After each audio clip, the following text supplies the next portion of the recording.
Pemerintah Provinsi Papua Barat dalam minggu depan akan membentuk satuan tugas Satgas khusus untuk menyelidiki keberadaan tambang emas ilegal di beberapa wilayah di Provinsi Papua Barat. Secara terbuka, penjabat gubernur mengatakan telah ditemui para pemilik hak ulayat tempat penambangan emas dilakukan. Para pemilik hak ulayat ini meminta agar penambangan emas yang dilakukan di wilayah tanah adat mereka jangan ditutup oleh pemerintah.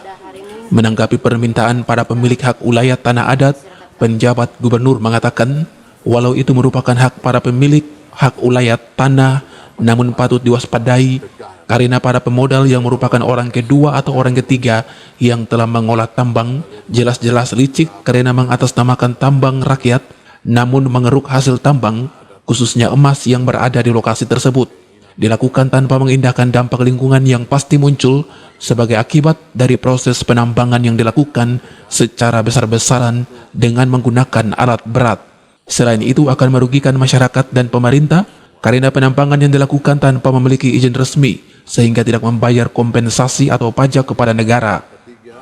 Bapak orang tua dan para kepala suku yang punya tanah adat, mereka juga sampaikan tentang keinginan mereka untuk melanjutkan penambangan rakyat itu.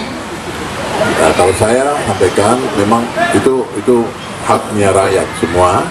Memang punya tanah, doang punya dusun, doang punya semua. Hanya saja memang itu yang kita waspadai, hadirnya orang kedua, hadirnya orang ketiga, dan hadirnya para pemodal besar. Itu nanti memang bunyinya tambang rakyat. Tapi kalau sudah dimasukin dengan alat-alat berat, itu artinya sudah bukan rakyat lagi. Itu sudah ada pemodal-pemodal. Dan dong bermain halus. Dong tidak perlu bayar pajak karena mereka ada sistem. Jadi itu orang itu tidak perlu lagi susah-susah bikin izin, berproses dalam rangka membuat sebuah kelembagaan begitu. Tapi dong cukup dengan rakyat, dong kasih uang ke rakyat, mau ditambang sana, dan nanti hasilnya dong ambil tanpa bayar pajak pada negara. Itu jadi yang dirugikan tuh berlapis, pemilik rakyat, pemilik tanah sendiri, terus nanti lingkungan untuk anak cucu kita nanti ke depan sendiri, dan negara. Begitu. Jadi itu memang kita perlu atur dia dengan baik. Nah itu yang saya pikir bagian-bagian seperti yang nanti kita harus banyak bicara, sosialisasikan kepada orang-orang tua dan juga anak-anak muda dan sebagainya untuk jaga kelestarian kita ini.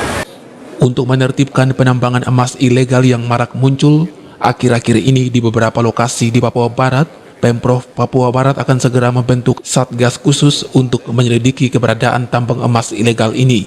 Karena jika dibiarkan akan memberi dampak yang buruk bagi warga dan lingkungan sekitar, termasuk merugikan negara karena sama sekali tidak membayar pajak. Kita belum bahas ya, minggu ini mungkin setelah Pak Menteri pergi dulu. Nah, dari dengan rombongan setelah kunjungan ke kita ya, kita bahas setelah itu. Ari Armstrong, Biro Manokwari, Jawa Channel.